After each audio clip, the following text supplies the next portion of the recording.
Doctor Mohammad Yunus, যার প্রতি সবাই সমর্থন দিয়েছেন, তাকে তো আরো তৎপরতার সাথে কাজ করতে হবে। বন্ধুরা আমার, আজকে আপনারা শুল্ক কমাচ্ছেন, কিন্তু তারপরেও সোয়াবিন তেল আজ খোলা বাজারে, যে খোলা সোয়াবিন তেল 175 টাকা হবে কেন? বোতলজাত 170 টাকা, আর খোলা সোয়াবিন তেল সেটা 200 টাকা। দেখেন এখানে গ্রামে গঞ্জে 200 টাকা আছে। খবরের কাগজে আমি পড়ছিলাম যে যেখানে বেড়েছে, মানে প্রতি 2 দিন 3 দিন 1 সপ্তাহের মধ্যে 20 টাকা করে বাড়ে। তো সেইটা এই সরকারকে পদক্ষেপ নিতে হবে এবং সিন্ডিকেট বাসদেরকে ধরতে হবে। আজকে ঢাকার কাঁচা বাজারে কি না আপনি চাল বলেন, চিনি বলেন, আটা বলেন, ডাল বলেন, কাঁচা মরিচ বলেন, পেঁয়াজ বলেন, প্রত্যেকটির দাম বাড়ছে। আমরা বারবার বলেছি সরকারের প্রধান দায়িত্ব হচ্ছে যারা সিন্ডিকেট করে তাদেরকে ধরা, যারা এই সমস্ত বিভিন্ন চক্র তৈরি করেছে তাদেরকে ধরা, এবং এই চক্রের যারা নেপথ্য নায়ক, যারা এই চক্রের চক্রান্তকারী, সবই হচ্ছে শেখ হাসিনার দোষ। তাদেরকে ধরতে, তাদেরকে শাস্তি দিতে দেরি হচ্ছে বলেই আজকে বাজার নিয়ন্ত্রণ হচ্ছে না। আজকে মানুষ অভুক্ত থাকবে কেন? আজকে তো মানুষ অন্তর্বর্তীকালীন সরকারের কাছ থেকে অনেক কিছু প্রত্যাশা করে।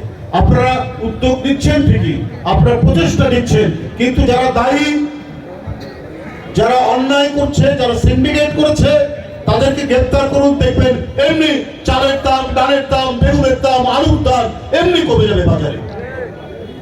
যাই হোক বন্ধুরা আমার, আমি বক্তব্য দীর্ঘায়িত করব না। আমরা এক ভয়ঙ্কর দুঃশাসন অতিক্রম করে আজকে কিছুটা নিঃশ্বাস নেওয়ার জায়গায় আমরা এসেছি। আমাদেরকে আরো পথ হাঁটতে হবে। আমরা আমাদের যে মূল যে দায়িত্ব, জনগণের শাসন, জনগণের ক্ষমতা জনগণের কাছে ফিরিয়ে দেওয়া, সেই জায়গাটি নিশ্চিত করতে হবে।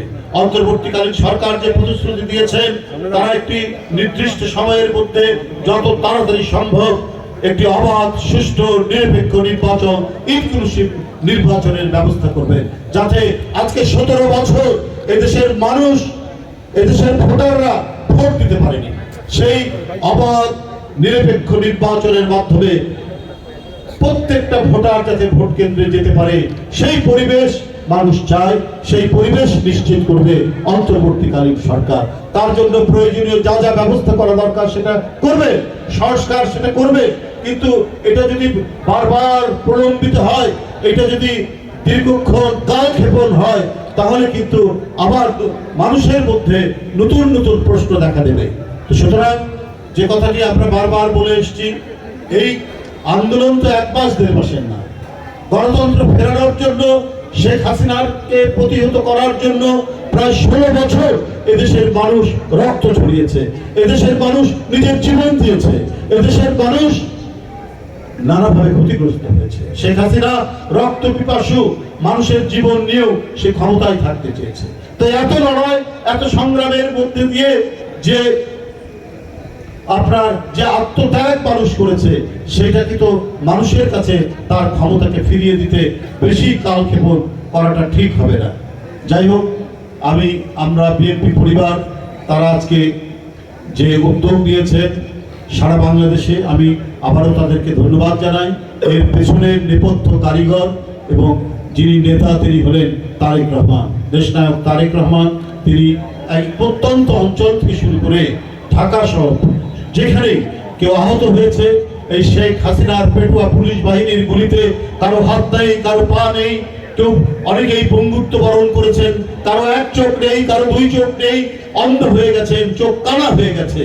এদের পাশে দাঁড়ানোর জন্য আমরা বিএনপি পরিবার, জনাব তারেক রহমান সাহেব, এই আমরা বিএনপি পরিবারের নেতৃবৃন্দকে দিয়ে সারা বাংলাদেশে তিনি তার সহযোগিতা মূলক এবং এই অসহায় পরিবারের পাশে দাঁড়ানোর জন্য তিনি ব্যবস্থা করেছেন।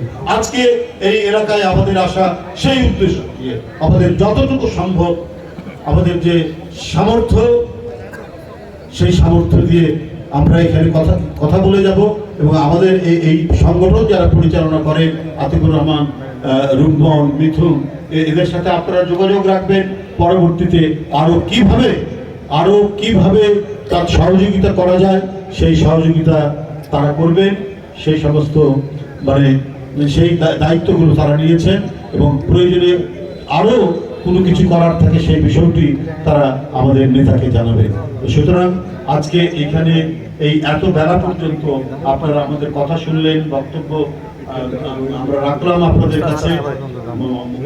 আমরা সবাই আপনারা ক্ষুধার্ত এই অবস্থায় সময় ক্ষেপণ করলাম, এই জন্য দুঃখ প্রকাশ করে আপনাদের সকলকে ধন্যবাদ জানিয়ে এবং যারা এই এলাকার যে সমস্ত সন্তানরা জীবন দিয়েছেন তাদের আত্মার মাগফিরাত কামনা করে এবং যারা গুলিবিদ্ধ হয়েছেন, আহত হয়েছেন গুরুতর, তাদের আশু সুস্থতা কামনা করে আমি আমার বক্তব্য শেষ করছি। খোদা হাফেজ।